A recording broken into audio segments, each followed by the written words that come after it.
Hello friends, PD Gurukul के current affairs के session में आप सभी का स्वागत है। आज का फर्स्ट टॉपिक है यूनिफॉर्म सिविल कोड। फर्स्ट हम समझेंगे कि सिविल कोड का मतलब क्या है। सिविल कोड मतलब एक ऐसा लॉ कि जो सिटीजन्स के पर्सनल मैटर को कैटर करेगा। पर्सनल मैटर जैसे कि मैरिज, एडॉप्शन और इनहेरिटेंस, ऐसी सारी जो पर्सनल मैटर्स है, पर्सनल कंसर्न्स है, उसे कोई एक नेशनल लॉ कवर करेगा, उसे सिविल कोड कहते हैं।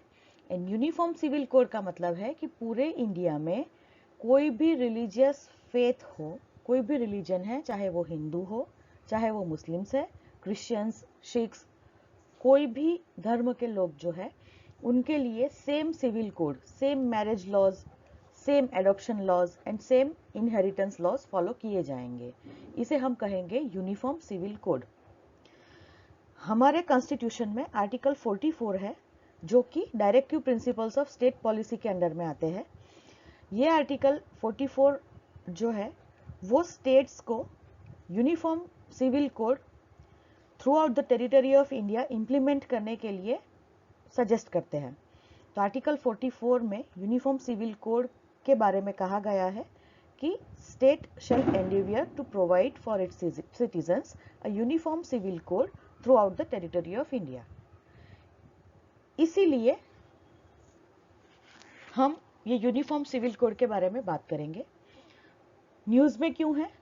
क्योंकि रिसेंटली गुजरात गवर्नमेंट ने अनाउंस किया है कि वो एक कमिटी कंस्टिट्यूट करेंगे, जो कि एक रिटायर्ड हाई कोर्ट जज हेड करेंगे, वो कमिटी के हेड रहेंगे, और वो हर एक एस्पेक्ट्स जो है उसे इवेल्युएट करेंगे कि यूनिफॉर्म सिविल कोड गुजरात में इम्प्लीमेंट किया जाना चाहिए कि नहीं।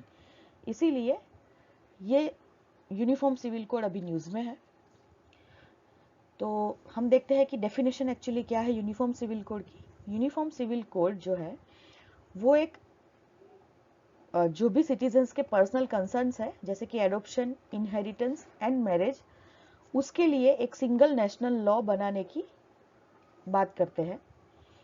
यूनिफॉर्म सिविल कोड अगर अप्लाई किया गया तो वो सारे जो भी रिलीजियस पर्सनल लॉज है इंडिया में अभी तक, उन सबको रिप्लेस करेगा और हर एक सिटीजन्स के लिए, उनके धर्म कोई भी हो, वो कोई भी धर्म के हो, लेकिन एक सेम सिविल कोड अप्लाई होगा।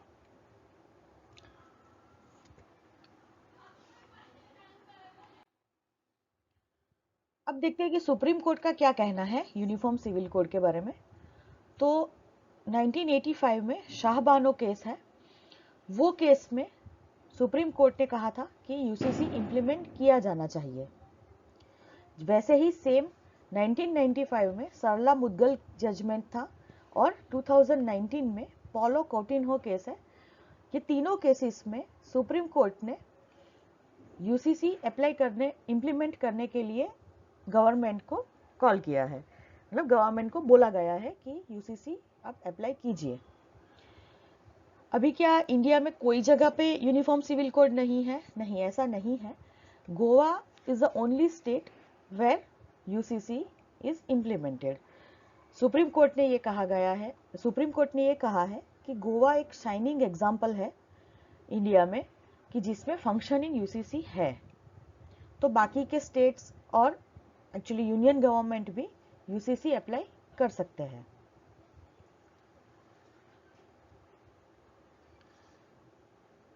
ये न्यूज़ आइटम में हमने देखा कि आर्टिकल 44 जो है, इसमें यही याद रखना है कि कॉन्स्टिट्यूशन का आर्टिकल 44 ये यूनिफॉर्म सिविल कोड को अप्लाई करने के बारे में स्टेट को सजेस्ट करता है। ये तीन केस है, Shah Bano case, Sarla Mudgal judgement and Paulo Coutinho case, जिसमें सुप्रीम कोर्ट ने भी यूसीसी इम्प्लीमेंट करने के लिए गवर्नमेंट को सजेस्ट किया है। और गोवा एक स्टेट है जिसमें यूसीसी अप्लाई किया गया है, किया जा चुका है। यूनिफॉर्म सिविल कोड का मतलब है कि पर्सनल लॉज जैसे कि मैरिज, इनहेरिटेंस और एडॉप्शन के लिए एक सिंगल लॉ होगा पूरे कंट्री में। कोई भी धर्म के सिटीजन है, सबके लिए एक ही सिविल कोड अप्लाई किया जाएगा। नेक्स्ट न्यूज आइटम है स्नो लेपर्ड। तो ये लेपर्ड की प्रजाति है स्नो लेपर्ड। ये स्नो लेपर्ड्स जो है वो ठंडे एरिया में मिलते हैं, जहाँ पे बर्फ ज़्यादा रहेगी, ऐसे आइस कवर्ड एरिया में ये स्नो लेपर्ड पाए जाते हैं। हमें पता है कि इंडिया में ग्लोबल वार्मिंग की वजह से अभी जो आइस जो है वो पिघल रहा है, और हिमालय के अंदर पहले अगर यहाँ तक बर्फ होती थी तो अभी वो बर्फ की वो जो स्नो लाइन जिसे कहते हैं, ये बर्फ की लाइन अभी ऊपर चली गई है। मतलब जो एल्टीट्यूड है, हाँ, ज़्यादा ऊंचाइयों पे बर्फ मूव हो रहा है, मतलब यहाँ का पूरा बर्फ पिघल चुका है। तो इसीलिए स्नो लेपर्ड्स भी जो पहले ज़्यादा पाए जाते थे इंडिया में, वो अभी कम पाए जाने लगे हैं, उनका साइटिंग अभी कम हो गया है।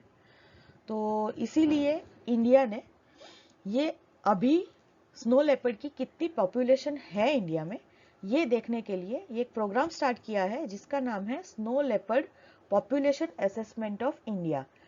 ये प्रोग्राम स्नो लेपर्ड की इंडिया में कितनी पॉपुलेशन है इसे असेस करेगा, देखेगा कि कितने हैं। तो इसमें एक रिसर्च हाथ लिया है, नेचर कंजर्वेशन फाउंडेशन है और Jammu Kashmir department of wild life protection, ये दोनों ने मिलके एक रिसर्च एक्सरसाइज की है जिसमें वो लोग कैमरा ट्रैपिंग का यूज करेंगे। मतलब कि हर जगह पे कैमरास लगाए जाएंगे और देखेंगे कि कहाँ कहाँ पे उन्हें स्नो लेपर्ड्स दिखते हैं और कितने स्नो लेपर्ड्स है, उसका पॉपुलेशन एस्टिमेशन होगा। अभी तक हिमाचल प्रदेश और उत्तराखंड, ये दो स्टेट्स में ये एक्सरसाइज की जा चुकी है, कंप्लीट हो गई है। वहाँ पे हिमाचल प्रदेश में 100 एंड उत्तराखंड में अराउंड 50 स्नो लेपर्ड्स पाए गए हैं। जम्मू कश्मीर में ये एक्सरसाइज अभी चल रही है। तो Jammu Kashmir and Ladakh union territories जो है उसमें ये कैमरा ट्रैपिंग एक्सरसाइज की जा रही है। एंड पॉजिटिव न्यूज़ ये है कि पहली बार कश्मीर रीजन में बलताल जोजिला रीजन है, वहाँ पे स्नो लेपर्ड पाया गया है। तो इससे अभी होप्स फिर से रिन्यू हुई है कि पहले ऐसे लग रहा था कि जम्मू कश्मीर में और लद्दाख में अभी स्नो लेपर्ड्स नहीं रहे, बट यहाँ पे अभी पता चल रहा है कि जो ऊंचे एरिया है, हायर अल्टीट्यूड्स है जम्मू एंड कश्मीर और लद्दाख रीजन के, उसमें हमें स्नो लेपर्ड्स मिल सकते हैं। इसके साथ में ये कैमरा ट्रैपिंग एक्सरसाइज से दूसरे भी कुछ इंपॉर्टेंट और रेयर स्पीशीज है कि जो जम्मू कश्मीर और लद्दाख रीजन में पाई जाती है, वो उनकी पॉपुलेशन असेसमेंट भी हम कर सकते हैं। जैसे कि एशियाटिक आइबेक्स, ये एक गोट आइबेक्स की वैरायटी है, तो ये वहाँ पे ही मिलते हैं। तो Asiatic ibex, then brown bear and Kashmir musk deer, तो ये 3 स्पीशीज जो है ये भी इंपॉर्टेंट स्पीशीज है, उनके बारे में भी ये कैमरा ट्रैपिंग एक्सरसाइज से जानने को मिलेगा। यहाँ से हमें ये याद रखना है कि इंडिया का स्नो लेपर्ड का पॉपुलेशन असेसमेंट प्रोजेक्ट है, उसका नाम है स्पाई। ये क्वेश्चन हो सकता है कि व्हाट इज स्पाई, प्रीलिम्स में ऐसे क्वेश्चन आ सकते हैं कि what is spy, just spy लिखा होगा और फिर नीचे 3-4 ऑप्शन दिए जाएंगे, उसमें से हमें ये चूज करना है कि स्नो लेपर्ड का पॉपुलेशन असेसमेंट के लिए जो प्रोजेक्ट है उसका नाम है स्पाई। इसके अलावा कहाँ कहाँ पे ये एक्सरसाइज की गई है, तो हिमाचल प्रदेश, उत्तराखंड और अभी जम्मू कश्मीर एंड लद्दाख रीजन में हो रही है। ठीक है, और दूसरी कौन सी ऐसी स्पीशीज है जो जम्मू कश्मीर और लद्दाख रीजन में मिलती है, तो एशियाटिक आइबेक्स, ब्राउन बियर और कश्मीर मस्क डियर, ये चीज यहां से याद रखनी है। हम अभी ये स्पाई एक्सरसाइज क्यों कर रहे हैं, तो उसका रीजन ये है कि वर्ल्ड में स्नो लेपर्ड्स 12 कंट्रीज में पाए जाते हैं, और ये जो 12 कंट्रीज हैं उन्हें कहते हैं स्नो लेपर्ड रेंज कंट्रीज। कौन सी है वो हम नेक्स्ट स्लाइड में देखेंगे। तो ये 12 जो रेंज कंट्रीज है उसमें स्नो लेपर्ड पाए जाते हैं, और उन्होंने एक ये global snow leopard ecosystem protection program GSLEP start किया है। इसके अंडर में इन्होंने ये population assessment of world's snow leopards, जिसको पॉज कहते हैं, ये एक एक्सरसाइज स्टार्ट की है कि जिससे वर्ल्ड के अंदर कितने स्नो लेपर्ड्स बचे हैं, ये एक्सरसाइज एग्जैक्ट नंबर्स हमें मिले। और इंडिया में ये जो पॉज है उसका जो प्रोजेक्ट है उसे हम स्पाई कहेंगे। ये 3 नाम याद रखिएगा। GSLEP क्या है, और हाँ, ये जो प्रोग्राम है global snow leopard ecosystem protection program, उसे इंडिया ने रेटिफाई किया है। एंड रेटिफाई अगर हम कभी भी करते हैं तो हमें उसे इम्प्लीमेंट करना पड़ता है, और ये इम्प्लीमेंट करने के लिए ये जो उसका एक प्रोजेक्ट है पॉपुलेशन असेसमेंट का, इसीलिए हमने ये स्पाई एक्सरसाइज स्टार्ट की है। तो global snow leopard ecosystem protection program, उसमें पॉज की जो वर्ल्ड के स्नो लेपर्ड की पॉपुलेशन का असेसमेंट करेंगे, और इंडिया का जो पॉपुलेशन असेसमेंट एक्सरसाइज है उसे snow leopard population assessment of India spy कहा जाता है। अब हम देखेंगे कि ये 12 रेंज कंट्रीज कौन सी है। तो ये ग्रीन हाईलाइटेड पार्ट जो है उसमें स्नो लेपर्ड मिलते हैं। तो Mongolia, Russia, Kazakhstan, Uzbekistan, Kyrgyzstan, Tajikistan, Afghanistan, Pakistan, India, Nepal, Bhutan and China, ये 12 कंट्रीज है जिसमें स्नो लेपर्ड में मिलते हैं, और इन्हें range countries, snow leopard range countries कहा जाता है। ये याद रखिएगा। सेकेंड, स्नो लेपर्ड का स्टेटस IUCN के रेड लिस्ट पे कौन सा है, तो ये है वल्नरेबल लिस्ट पे। IUCN रेड लिस्ट क्या है और ये स्टेटस का मीनिंग क्या है, ये चीज आप लोगों के लिए होमवर्क है, आप देखिएगा एंड कमेंट सेक्शन में मुझे बताइएगा।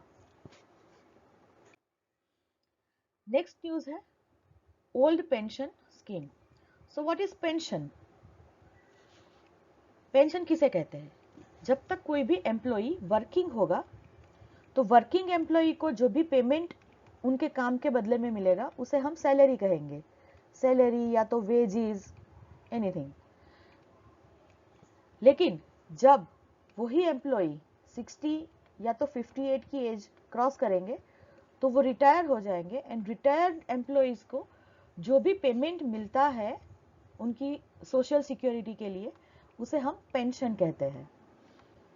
तो ये पेंशन गवर्नमेंट एम्प्लॉइज के लिए किस तरह से, प्राइवेट एम्प्लॉइज के लिए भी अलग स्कीम्स रहती है पेंशन की, वो प्राइवेट जो भी कंपनीज है उनकी अलग अलग स्कीम्स होती है कि किस तरह से उन्हें पेंशन प्रोवाइड किया जाएगा या तो वो सब। लेकिन ये जो स्कीम्स की बात हम आज करेंगे, ये स्कीम है गवर्नमेंट एम्प्लॉइज के लिए, सेंट्रल गवर्नमेंट और स्टेट गवर्नमेंट एम्प्लॉइज के लिए।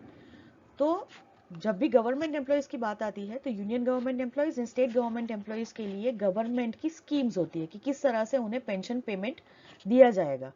तो ये जो पेंशन स्कीम है उसके बारे में हम बात करेंगे। अभी यहाँ पे ओल्ड लिखा है, उसका मतलब है कि हमारे वहां पे 2 पेंशन स्कीम होगी, एक होगी ओल्ड और अभी जो भी करंट पेंशन स्कीम है वो है न्यू पेंशन स्कीम। ठीक है, तो अभी हम देखते हैं कि क्या मामला है इसका, क्यों ये old pension scheme sorry news में है। अभी इंडिया में काफी सारे स्टेट्स और एम्प्लॉइज यूनियंस जो है वो ये नेशनल पेंशन सिस्टम जो है, जो कि न्यू पेंशन सिस्टम है अभी की, जो अभी चालू है, उसको रिप्लेस करके ओल्ड पेंशन स्कीम को रिस्टोर करने की मांग कर रहे हैं। काफी डिमांड्स है इसके लिए, और 2 स्टेट्स है राजस्थान और छत्तीसगढ़, उन्होंने ऑलरेडी ये ओल्ड पेंशन स्कीम को रीइंट्रोड्यूस कर दिया है। केरला, आंध्र प्रदेश और आसाम गवर्नमेंट्स जो है उन्होंने कमिटीज फॉर्म की है ये ओल्ड पेंशन स्कीम को अप्लाई रीइंट्रोड्यूस करे कि नहीं करे ये जानने के लिए। एंड अभी दूसरा भी है कि जैसे federation of central government employees unions जो है उन्होंने चीफ सेक्रेटरी को लेटर लिखा है कि हमें ओल्ड पेंशन स्कीम चाहिए। सो क्यों ये सब हो रहा है, ओल्ड पेंशन स्कीम और न्यू पेंशन स्कीम? तो देखते हैं कि ये क्या है। फर्स्ट ऐसा है कि ओल्ड पेंशन स्कीम जो है वो मार्च 2004 तक अप्लाई की गई थी, तब तक चली, और अप्रैल 1 2004 से ये न्यू पेंशन स्कीम को अप्लाई किया गया है। और न्यू पेंशन स्कीम, जिसे नेशनल पेंशन स्कीम भी कहा जाता है, ये अभी चालू है। ये जो न्यू पेंशन स्कीम है ये स्टेट्स सेंटर ने अप्लाई कर दी है। जैसे सेंट्रल गवर्नमेंट एम्प्लॉयज है उनको अभी ये न्यू पेंशन स्कीम्स जो है उसी में जो भी नए रिक्रूट आते हैं 2014 के बाद में, एक्सेप्ट आर्म फोर्सेस का जो पेंशन रूल्स है वो अलग है उनके लिए। तो बाकी आर्म फोर्सेस के अलावा जो भी सेंट्रल गवर्नमेंट के नए एम्प्लॉयज आएंगे उन सबके लिए न्यू पेंशन स्कीम है। और ये न्यू पेंशन स्कीम जो थी वो स्टेट्स के लिए मैंडेटरी नहीं थी, वो वॉलेंटरी स्कीम थी कि जिस स्टेट को ये स्कीम अप्लाई करनी है वो कर सकते हैं, और जिनको रोल बैक करनी है ये न्यू पेंशन स्कीम और ओल्ड पेंशन स्कीम में जाना है तो वो भी वो लोग कर सकते हैं। इसीलिए राजस्थान और छत्तीसगढ़ ने फिर से ओल्ड पेंशन स्कीम अप्लाई कर दी है। ये जब भी न्यू पेंशन स्कीम आई तो अभी तक वेस्ट बंगाल के अलावा बाकी सारे स्टेट्स ने ये न्यू पेंशन स्कीम को इम्प्लीमेंट कर दिया है।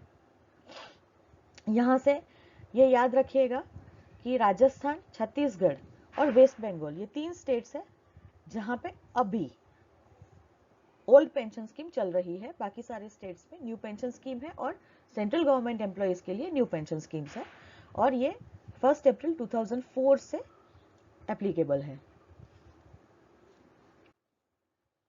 अब हम डिफरेंस देख लेते हैं कि क्यों ये डिमांड है कि ओल्ड पेंशन स्कीम हमें चाहिए। तो ओल्ड पेंशन स्कीम जो है उसमें जो पेंशन है वो फिक्स्ड है। हमें पता है कि हम रिटायर करेंगे तब कितना पेंशन हमें मिलेगा और वो फिक्स रहेगा। जैसे कि जो भी लास्ट ड्रॉन सैलरी होगी एम्प्लॉय की उसका हाफ 50% जितना पेंशन जो है वो एम्प्लॉय को मिलेगा हर महीने, जबकि न्यू पेंशन स्कीम में ये अमाउंट फिक्स नहीं है। किस तरह फिक्स नहीं है? तो फर्स्ट तो ऐसा है कि जो एनपीएस है वो मार्केट लिंक्ड है और रिटर्न बेस्ड है। इसका मतलब ये हुआ कि first of all new pension scheme में क्या होता है कि ईपीएफओ है, एम्प्लॉयज प्रोविडेंट फंड ऑफिस, ठीक है, ये ईपीएफ स्कीम के लिए रिस्पॉन्सिबल है। अभी जो नई स्कीम है न्यू पेंशन स्कीम उसमें इसमें ऐसा करते हैं कि एम्प्लॉय की सैलरी से हर मंथ बेसिक पे और डियरनेस अलाउंस उसका 10%, कहीं कहीं पे कोई कोई स्टेट में ज़्यादा हो सकता है बट मिनिमम 9% है।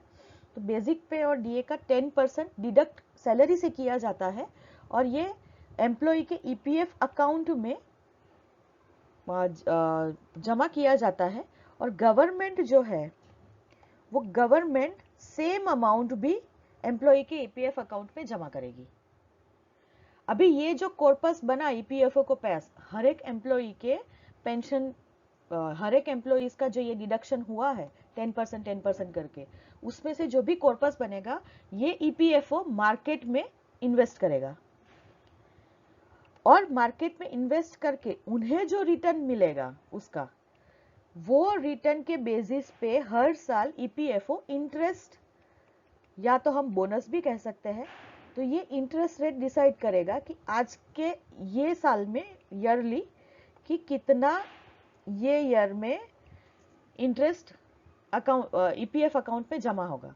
तो जो भी इंटरेस्ट लेट्स से 8% 7% जो भी इंटरेस्ट ईपीएफओ डिसाइड करेगा on the basis of this return market investment के, उतना एम्प्लॉई के अकाउंट में जमा हो जाएगा उस साल। तो हर साल ये इंटरेस्ट वेरी कर सकता है, कभी ज़्यादा हो सकता है कभी कम भी हो सकता है, बिकॉज मार्केट फ्लक्चुएशंस हमें पता है कैसे रहते हैं। तो उसकी वजह से ये फिक्स्ड नहीं है, इसीलिए पे आउट जो है ये अनसर्टेन है। ओके, और इसमें देखिए कि न्यू पेंशन स्कीम में जो भी ईपीएफ का जो कंट्रीब्यूशन है ये एम्प्लॉय की सैलरी से डिडक्ट होता है, जबकि यहाँ पे जो पेंशन पेमेंट करते थे एवरी मंथ उसमें कोई डिडक्शन नहीं होता था एम्प्लॉय की सैलरी से। गवर्नमेंट जितना पेंशन देने के लिए जो भी एक्सपेंसेस थे वो बेयर करते थे। यहाँ पर रिटायरमेंट के बाद में क्या होगा कि ये ईयर ऑन ईयर जितना अमाउंट जमा हुआ होगा उसमें से कुछ पार्ट एम्प्लॉय को तुरंत मिल जाएगा, और बाकी का जो बचा हुआ पार्ट है वो पार्ट को, जैसे कि 100 इयर्स की हमारी एज एक्सपेक्ट करते हैं वो लोग, उसको डिवाइड करेंगे और फिर हर महीने उस हिसाब से कुछ अमाउंट हर महीने एम्प्लॉय के अकाउंट में जमा होता रहेगा, मतलब रिटायर्ड एम्प्लॉय के अकाउंट में। तो इस तरह से यहाँ पे पेंशन मिलता है, जबकि यहाँ फिक्स्ड है कि तुम्हारी जो लास्ट ड्रॉन सैलरी थी उसका 50% दे देंगे और ये पूरा का पूरा गवर्नमेंट बेयर करते थे, जबकि यहाँ पे एम्प्लॉयज ही ये पेंशन अमाउंट के लिए कंट्रीब्यूट करते हैं खुद की सैलरी से। दूसरा है कि ओल्ड पेंशन स्कीम में डियरनेस रिलीफ साल में 2 बार दिया जाता था, जबकि न्यू पेंशन स्कीम में डियरनेस रिलीफ का कोई बेनिफिट दिया जाता नहीं है। अभी ये डियरनेस रिलीफ क्या है, तो पहले हमें देखना पड़ेगा कि डियरनेस अलाउंस क्या है, व्हाट इज डीए। तो हर साल कमिटीज बैठती है और गवर्नमेंट एम्प्लॉयज के अकाउंट में हर कुछ मंथ्स में कुछ फिक्स्ड परसेंटेज 2%, 3%, इस तरह से जितना इन्फ्लेशन होगा वो इन्फ्लेशन को एडजस्ट करने के लिए उनके बेसिक्स में कुछ बेसिक पे में कुछ परसेंटेज एक्स्ट्रा उन्हें सैलरी में दिया जाता है, जिसे कहते हैं डीएनएस अलाउंस। तो जब तक एम्प्लॉय वर्किंग है तब तक डीएनएस अलाउंस मिलेगा। वो जैसे रिटायर करेगा तो उस वक्त जो इन्फ्लेशन को एडजस्ट करने के लिए एक्स्ट्रा जो रिलीफ, एक्स्ट्रा जो पैसे प्रोवाइड करते थे उसे डीएनएस रिलीफ कहते हैं।